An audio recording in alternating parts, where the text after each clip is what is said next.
I'm Marley. I'm Maria. And I'm Kendra. Welcome to Cafe Hachidori. So, ladies, what do we have for drinks today? I am currently recovering from a cold, so I have a lemon ginger herbal tea with some honey. That does sound nice. It is very nice. Yummy. I have my black bean green tea. Oh my goodness, this is gonna be a mess. And I'm not quite hungover, so I have some green tea. And it's got like raspberry in it, so it's really nice. I'm into it.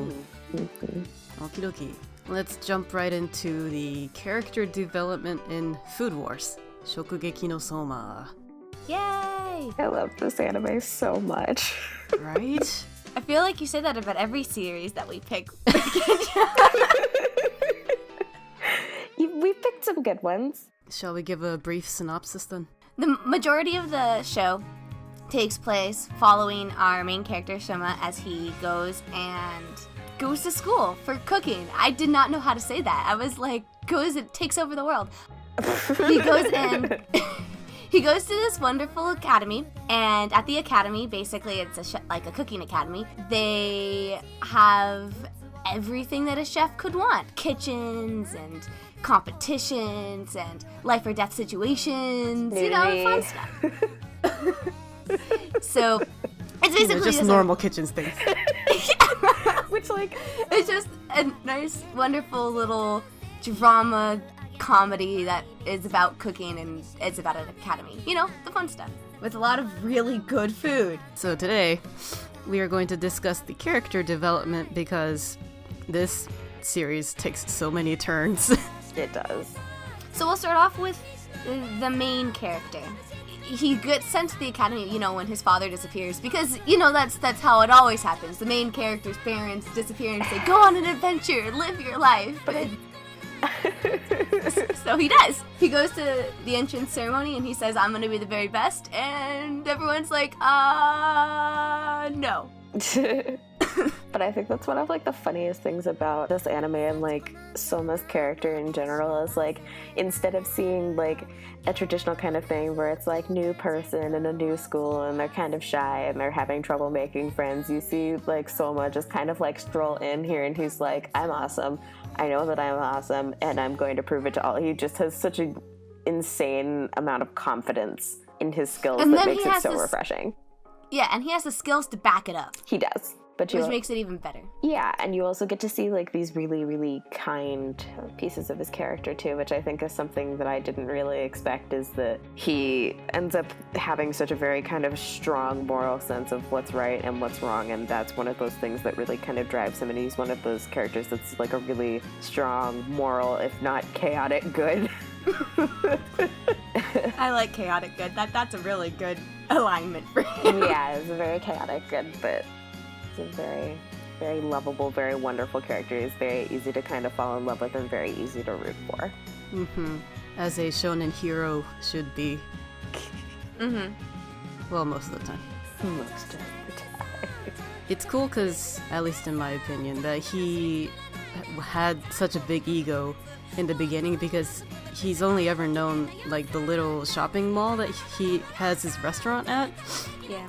And so he was pretty much the big fish in a small pond, and he was the boss of every restaurant around. And then he comes to the school realizing that there's actually a huge open sea with so many fishes in them, and they're much bigger than he is.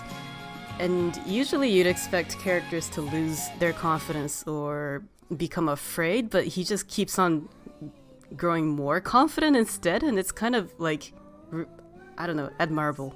Mm-hmm. I think that has a lot to do with the fact that his father is such a boss, because his father is the one that trained him. Mm-hmm. And he taught him never to hate failure. So a lot of people and a lot of characters have this massive fear of failure, so when they fail once they have to go through that huge emotional character arc of what do I do now that I failed? I must figure out who I am and who I'm going to be. And that never happens to him because he's so used to failing that it's just one of those things that's gonna happen, and he just has to learn how to get better from it, and it's okay. Yeah, and I think. Sorry, go ahead. I thought that was really, really good lesson to have. Yep, he tries other people's dishes without a care in the world. because he wants to learn how to make himself better, and he only way to do that is to taste more things, which is why he is so okay with making horrible dishes. Squid and peanut butter. Squid and peanut butter. Gesopi. Yeah, so that is our lead main character. Shall we move on? Or is there anything else you want to talk about, Soma? I'm good. Irina! Erina Nakiri, also known as the holder of the God's Tongue. Yes. Yeah. She is our... In typical anime or manga, she would be considered the spoiled brat character, but, like... She's like the princess idol of the school, pretty much. Very spoiled, put on airs, like, she knows she's amazing because of her God's Tongue. She can, like, talk her way out of any situation, and she can basically rip your dish apart in 5 words or less. So, like... I mean, obviously she uses more words because she wants to teach you, but, like... Or just break you down and hurt your feelings. Yeah. But I think she has the most interesting, like, the most kind of deep kind of character development throughout the series, especially in the most recent season. And she's one of those characters that when we kind of first meet her and we first set her up, she's, like, set up to be the classic person of, like, oh, we hate this person, she sucks, she's such an asshole, like, why is she so mean to everyone? But in, like, these last 2 seasons, you really kind of get to know her and get to kind of see what makes her tick and see, like, what's pushed her to be that way, but also you get to see this really profound shift in her character from being the best and, like, what cooking means to her based upon, like, what her father taught her, and her getting kind of put into this environment of, like, misfits and weirdos and, like, test dishes and all of this stuff, and you get to see her really start to care for the other characters. And so I think that was something that was a really profound shift for me to kind of watch, because I didn't really expect that from her character. It makes me happy that she finally was able to find friends. Like a group of people that she can call friends for once, because she's always been by herself. She's an only child, and the only person who's always been around her is Hisako, her secretary. Or Alice. Or Alice. But then again, that's a blood relationship, so it's not quite the same as a friend. So after seeing her opening up to other people, trying out their dishes, seeing how they're experimenting and, like, collaborating with each other, I don't know, it just made me so happy for her. Like, she finally got to experience what a high schooler should in terms of socialization and learning and stuff. Yeah, she always had to be, like, an adult, is kind of what I pictured her. Because, you know, like, her dad put her through all of this, like, massive training, and she had to, like you said, she was always isolated because of her God's Tongue and how to be perfect and how to do this. And she went and toured and always was with adults, teaching them how to become better chefs and all this other stuff. And it's like, now she gets to be a high schooler, and she had no idea what that actually entailed.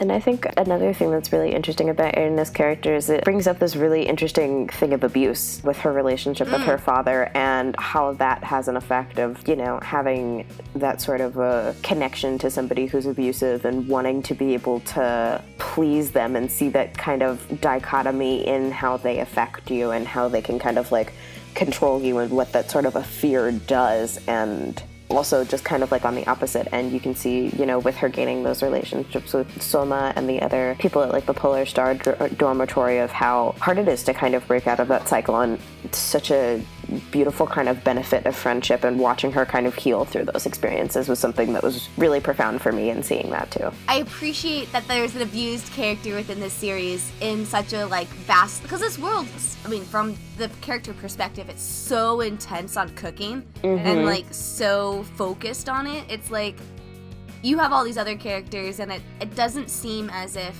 in many of their cases we have such a very extreme case, and it's not very often in manga that you have, like, in shonen at least, from what I've read, that you have such a pivotal character who has such a abusive past that they have to work through in a very healthy way, rather than just being, like, forced into it or, like, all that other stuff. Because she grows a lot from, like, first season, following her father's orders.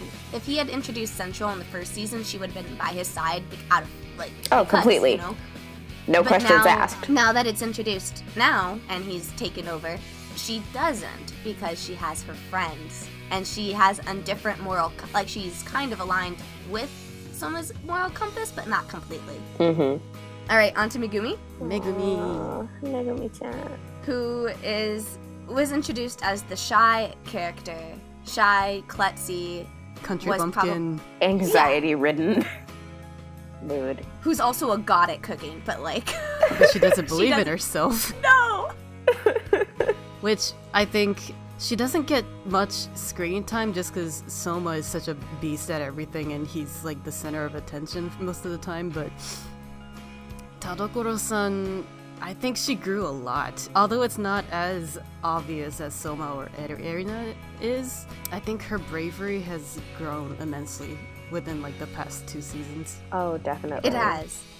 Especially after she did like the live preparation of the anglerfish. She used to hesitate so much and fear failure and worry like, Soma-kun, why would you be doing that kind of reckless thing? But now she'll like say that kind of thing, but step back, take a breath, and think, I can do this. So I really like that about her. Yeah, or even in the beginning where she would draw like the character on her hand in order to try to like quell her anxiety, basically. And I think that's something that's super relatable, but I think she kind of had that pressure of, you know, being the first of her village to be able to go and accomplish and everything, and there was always that kind of fear of not even necessarily failing herself, but fear of like letting her family down. She does become a more pivotal role as we continue on in the manga and the anime as it continues forward. I'm just gonna say that now, but yes. Ooh, I can't wait. Me either. Those 3 I would consider probably the most, because of her getting a lot more screen time in the future, I would consider those 3 probably the main lead characters of the series. But out of the 3, I do think that the person that's had the most growth is Megumi. Because, as you have said, but also for the amount of screen time that she's had, like, and the amount of character growth that she's had, it's like a different ratio than like the other 2. Yeah. Like it took Erina 4 seasons to finally show something. Oh, I guess it's technically 3. 3 seasons to finally grow, and then Megumi, Tadokoro, 3.5. oh my god. Yeah, basically 2.5 seasons. She's so kind. She is. And she has a really good sense of what it means to be a host and because like other people are always like, hey, we're gonna be chefs, and it's like, how do we make the people love the food that we're eating? But she thinks about like the entire experience, from like what they're tasting to what it makes them feel to how it's presented and makes them feel. So it's like she really hits on that nostalgia factor a lot. She also hits on that sense of welcome, that you are welcome here, and just being a really good host. Yeah. All of which she learned through her stagiaire experience. And I think one of the scenes that for me like most exemplifies that is when she and Erina are like alone in the train, and she's just like, I brought you some tea because I know that you're about to cry. The tea so that scene was just like so extremely sweet because she was just selfless and thinking, but it was also one of those things where she wanted somebody else to be able to feel and really like affect their mental state and affect their emotional state through something that she made, which was so sweet and so beautiful. And I can't even. We can talk about some of the growth of the other characters pretty briefly, I guess. Yeah. Yes? No? Because that's the cool thing about the show is that even there are like a whole bunch of side characters, they're still like important to the plot. Side character isn't the right term to it. It's a... Secondary characters. Yes. That's it. Like, we have the twins. Yes. The Italian twins, I should clarify. They... The Aldini brothers. Yes. They go from being, their character tropes to being a lot more, like, the stereotypical, like, Italian chef kind of trope to a lot more developed and rounded out and with their own motivations and character drive. They seemed very exclusive at first. Like, they only work with themselves and they go by their own house rules. Like, yeah, they're kind of incestuous in that way at first, but they do. Marley, pull yourself together. In a literal sense, in a platonic sense, incestuous in that they keep to themselves very much. But you do see them branch out. Like, you see them, like, in this latest season where they kind of, go off on their own and they make friends and they want to, like, split up and do their own thing while they're in the city, and they want to, like, they have their own interests. And They're not attached to the yes, they are, in fact, two separate people. Then we have Alice and Earl, I love Alice. who came across as the, like, dark characters, Like, they're the ones that are, like, definitely the foils to the main characters. Yeah. Where we have the God's Tongue, we have the Genius ability. Scientists. Yeah. Where we have, like, Soma, who has done all of his restaurant work, but then we have Earl, who's done all of his restaurant work, and it's like they were contrasted against each other, and it's this, like, this massive setup to make them kind of enemies, and then they're, like, the sweetest people on the entire planet. It's basically everyone. Like, Alice is super cute. She's a genius, but she's super cute. She and is. Rose, like, kind of crazy, but also, like, adorable. Yeah. We have Akira Hayama. He is, I describe him as like a loyal Shiba Inu, Yeah. He totally is. because he will do anything to help his master, who is the Jun tiny- Shiomi. yeah.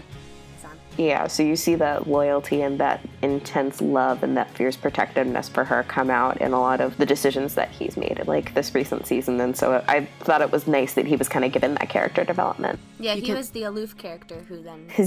He's got some depth, Yep. ladies and You can gentlemen. tell that he really appreciates what she's done for him, and he wants to give it back, and he loves her. He does. Yeah, he really does. Then that's basically we have, the Polar Star Dorm, where all of the characters, they started off as tropes, most of them, like the crazy kids.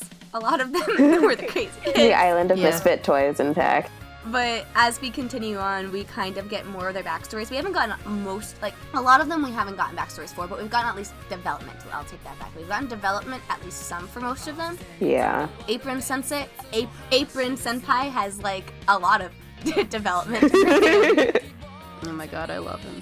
I do too. His butt. Yes, it goes like jiggle, jiggle, jiggle. Like, literally, that's my favorite. If I had to, like, single, like, one of my favorite parts of the anime, it would literally be that. His butt. Yes, he is the perkiest butt. And it's, like, the entire scene where you see it jiggle is just, like, it's up there for me. And then we have the Elite 10.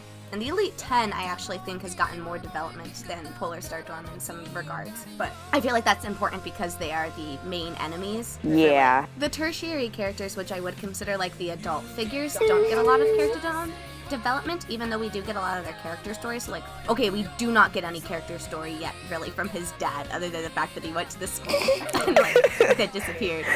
But, like, the other alumni, we do get a lot of. For the ones that are mentioned, we get more of their backstory, their schooling, and stuff like that helps guide the characters forward. They're really good guide characters. Yeah. Especially, like, now in the later season where lots of things are heating up and sides are going against sides, so you get to kind of learn a lot. Like, you do learn a lot about Soma's dad just kind of recently, like in the last couple of episodes, just purely based in this conflict. Yes. I was so pissed about that, though. Right? They go into so much depth regarding how Gin, Joichiro, and Azami were in the same dorm, working towards the same goal against, like, same enemies. Like,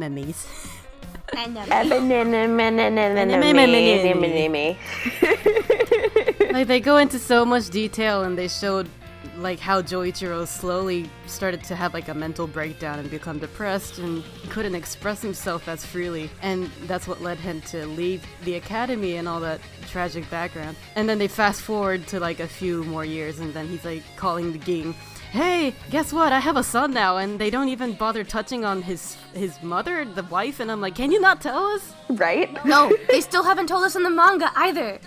We don't what know pisses me off. anything about his mom. We don't know how they met. We don't know what happened. We just know that she literally changed his life forever. Right, so that really shows how much of a free spirit he is, and that's why he didn't do so well being, like, the top chef of his academy. Yeah. He's a cat. He is the cat personality. Like he's like described as a cat. No, what is it called? He's like Cheshire Cat. Just appears to give you like senseless advice that's not really helpful and then disappears whenever you kind of need him. All right. Anything else on character development? All right. I guess it's time to wrap up then. If you like what you heard, please like and subscribe us. Leave us some comments below. Ask us questions. And we hope to see you again at Cafe Hachidori. Bye.